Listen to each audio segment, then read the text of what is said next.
And this person was just not interested in dating. And when I look back at my younger self, I can see that we were in this anxious avoidant loop. Are you familiar with that? No, I'm not. Okay, so you know about attachment theory? Loosely. Okay, so I'll give you the scoop because I feel like it's really interesting. So attachment theory is a really great part of relationship research because it's something that has a deep background in research. So John Bowlby was a psychologist and he did the most interesting research on this, and this was in the 60s. So he basically would have moms bring their babies into a laboratory, and the moms would place the baby down and leave the room and see how the baby reacted.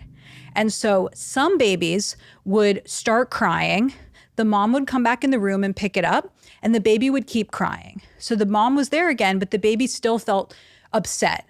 And that baby is anxiously attached. There was another type of baby where the mom would leave, the baby would come back, and as soon as the mom picked up the baby was soothed. So the baby was saying, I want to be with you, but when you're here, I know you're here for good.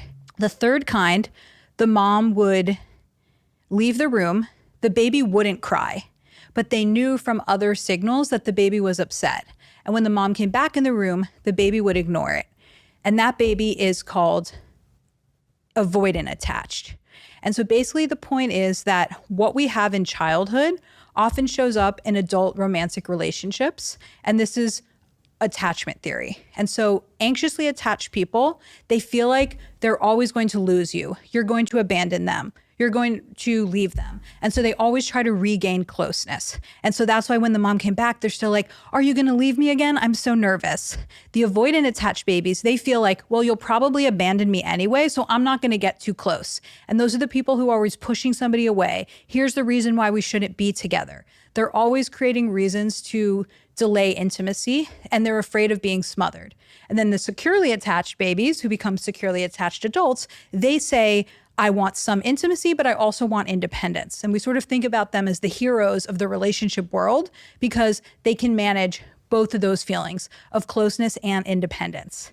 And so what happens is 50% of the population is securely attached, which would be great because many of us could date them, but they actually get into relationships and they stay there. So the pool is a lot of anxious attached people and avoidant attached people dating each other. And they do this thing called the anxious-avoidant loop. And what that means is my version of love is that you're going to leave me, you're going to abandon me, and that I have to chase you. Your version of love is you're going to smother me. So I go after you, you pull back. And we both think, oh, this is what love is. We're just doing love. And it's not until one of us becomes more secure or that we date a secure partner that we actually realize that there's another way.